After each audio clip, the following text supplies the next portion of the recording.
Alors moi, ce qui me donne du cœur à l'ouvrage dans mon métier, c'est ma relation avec les élèves. C'est de les voir grandir, de les voir évoluer, c'est la relation qu'on peut instaurer, la confiance qui peut s'établir au fur et à mesure des semaines.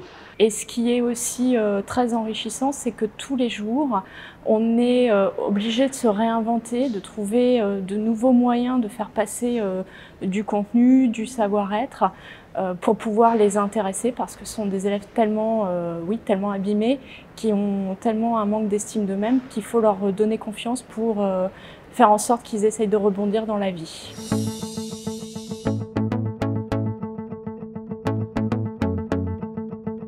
La co-intervention, c'est pas direct ce que je dirais, c'est pas problématique. C'est hyper intéressant, hyper riche de partager déjà une séance avec un collègue d'enseignement général, de mieux rentrer dans la manière dont il transmet ses apprentissages, qu'on partage aussi des stratégies auxquelles on n'avait pas forcément pensé. Il peut y avoir une jolie connivence en fait, mais c'est hyper chronophage. Donc oui, ça demande énormément d'investissement parce qu'il faut pouvoir croiser nos référentiels ou nos programmes en fonction des disciplines. Par contre, ce qui est très intéressant, c'est effectivement le fait d'être en binôme avec une personne, notamment quand on s'entend bien avec le collègue, c'est génial, parce qu'il y a plein d'idées qui fusent. C'est aussi la possibilité d'avoir de nouvelles pratiques pédagogiques.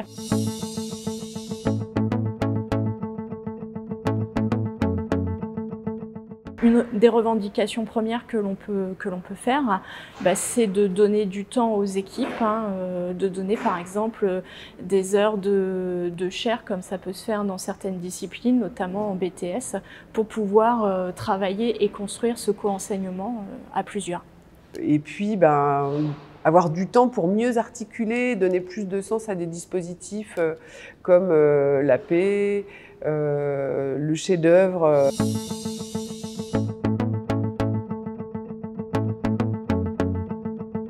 Il faudrait un petit peu faire confiance aux collègues qui sont quand même des gens souvent bienveillants, qui ont de l'intérêt pour leurs élèves et qui essayent de faire au mieux pour des élèves souvent en grande difficulté.